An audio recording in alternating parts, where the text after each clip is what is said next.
Welcome back to दक्षता academy channel. तो कैसे आप सब? तो टॉपिक का नाम देख ही लिया होगा।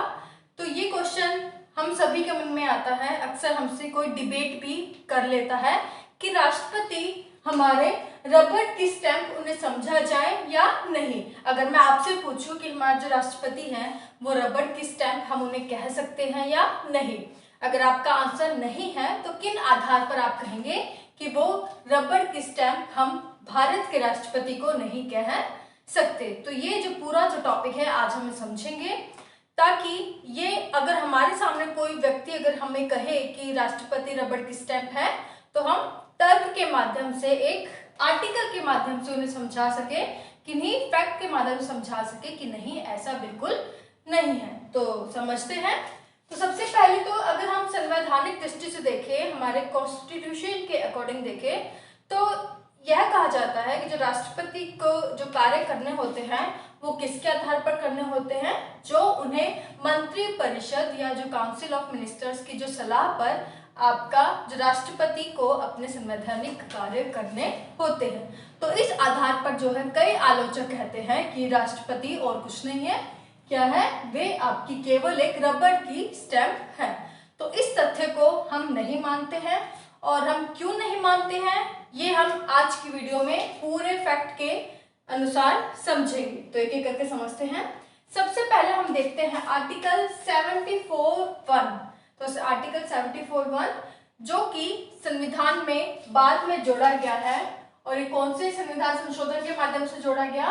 44th कॉन्स्टिट्यूशनल अमेंडमेंट, 44वें संविधान संशोधन के माध्यम से ये हमारे संविधान में जोड़ा गया है।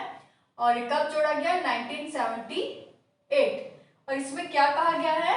इसमें 74(1) में आपका ये साफ साफ कहा गया है कि अगर राष्ट्रपति के पास कोई सिफारिश आती है, मंत्री परिषद की ओर से कोई सिफारिश आती है, विधेयक आता है, तो उस विधेयक को, उस सिफारिश को राष्ट्रपति वापिस भेज सकता है उन्हें पुनर्विचार करने के लिए। तो ये राष्ट्रपति के विवेक पर निर्भर करता है। राष्ट्रपति खुद डिसाइड करता है कि जो उसके पास सिफारिश आई है, जो बिल आया है, उसका क्या करना हो, उसे वापस भेजना है या फिर नहीं भेजना, उसे पुनर्विचार करने के लिए भेजना है वापस या नहीं भेजना।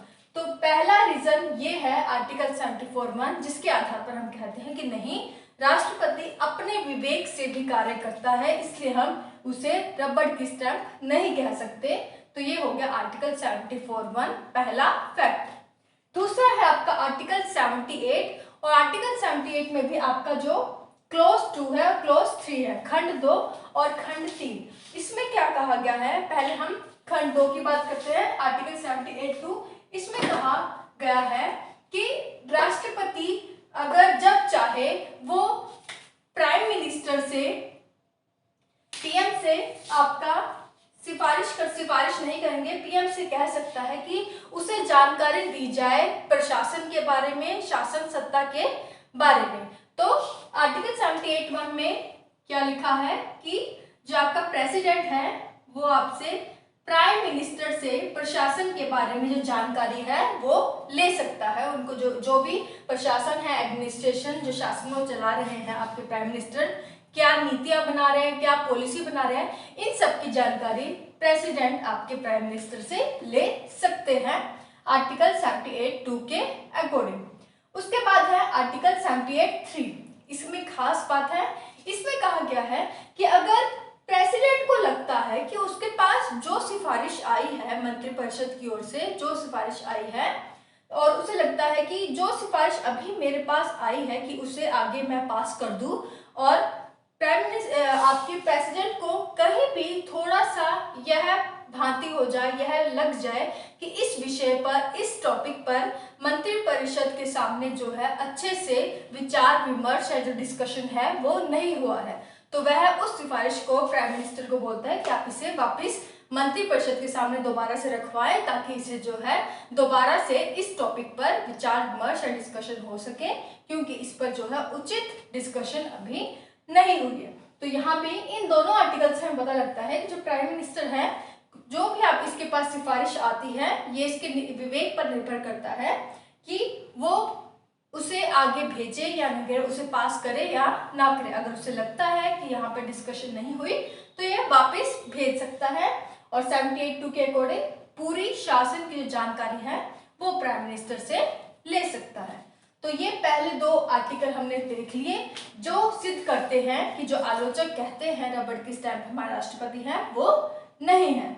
उसके बाद है लोकसभा। इसमें कहा गया है कि जब आपका चुनाव होता है, लोकसभा इलेक्शंस आपके होते हैं और उस इलेक्शन के दौरान किसी एक पार्टी को, एक दल को जो है स्पष्ट बहुमत नहीं मिलता है, आपको एक पार्टी को पूरी तरह से बहुमत नहीं मिल पाता है, या फिर जो इलेक्शन से पहले जो पार्टियों का आपस में गठबंधन हुआ था उसके अकॉर्डिंग जो है आपका किसी भी पार्टी को स्पष्ट बहुमत नहीं मिला है, तो उसके बाद क्या होगा, तब यह राष्ट्रपति के पास जाएगा। राष्ट्रपति की यह जिम्मेदारी बनेगी कि वो तय करता है कि कौन सा जो पार्टी है, किस पार्टी का जो दावा है वो मजबूत है और कौन सी जो पार्टी है वो एक स्वच्छ और जो स्टेबल सरकार दे सकती है। उस पार्टी से जो है आपका प्रेसिडेंट उस स्थिति में आपका क्या कर सकता है, आपका प्राइम मिनिस्टर को चुन सकता है।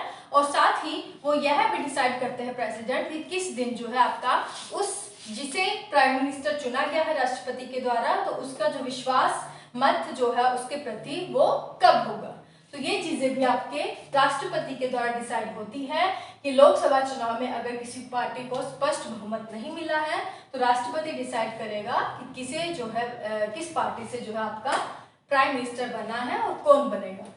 उसके बाद तो इसमें है कि मान लीजिए अपने कार्यकाल के दौरान अगर प्राइम मिनिस्टर की मृत्यु हो जाती है, उनकी डेथ हो जाती है, तो ऐसी स्थिति में प्रेसिडेंट डिसाइड करता है कि ऐसी कौन सी पार्टी से कोई व्यक्ति है कि अगर उसे प्राइम मिनिस्टर बनाया जाए तो उसे जो है लोकसभा का जो विश्वास मत है वो प्राप्त हो जाएगा। तो जब डेथ हो जाए प्राइम मिनिस्टर के कार्यकाल के दौरान, उस टाइम भी जो है प्राइम मिनिस्टर जो चुनने का जो दावा कौन रख सकता है, कौन बेहतर तरीके से रखेगा, यह डिसाइड आपका राष्ट्रपति के द्वारा ही किया जाता है। उसके बाद है एनसीएम यानी कि नॉन कॉन्फिडेंस मोशन। मतलब किसी आपका प्राइम मिनिस्टर है, कोई प्राइम मिनिस्टर अपने कार्यकाल के दौरान अगर वो ऐसी नौबत आ जाए कि उसके दौरान उसके प्रति आपका लोकसभा में अविश्वास जो मत है, अविश्वास प्रस्ताव है वो पास हो जाए, यानी कि नॉन कॉन्फिडेंस मोशन या जो कॉन्फिडेंस मोशन है उसकी नौबत आ जाए, तो प्राइम मिनिस्टर के प्रति नॉन कॉन्फिडेंस जो मोशन है उसे उसका सामना करना पड़ेगा या नहीं, या फिर नॉन कॉन्फिडेंस मोशन यानी कि जो अविश्वास प्रस्ताव पास करने से पहले ही अगर मंत्रिपरिषद अगर मंत्रिपरिषद की सिफारिश पर या अगर मंत्रिपरिषद ऐसा चाहती है कि उससे पहले आप क्या करें, लोकसभा को भंग कर दें, तो यह जो डिसाइड कौन करेगा, आपका प्रेसिडेंट करेगा कि उससे पहले ही कि मुझे नॉन कॉन्फिडेंस मोशन अविश्वास प्रस्ताव जो है आपका उस प्राइम मिनिस्टर के अगेंस्ट पारित करवाना है या फिर नहीं करवाना, या फिर जो लोकसभा को ही विघटित कर देना है। यह भी राष्ट्रपति के विवेक पर निर्भर करता है कि उसे क्या डिसीजन लेना है ना।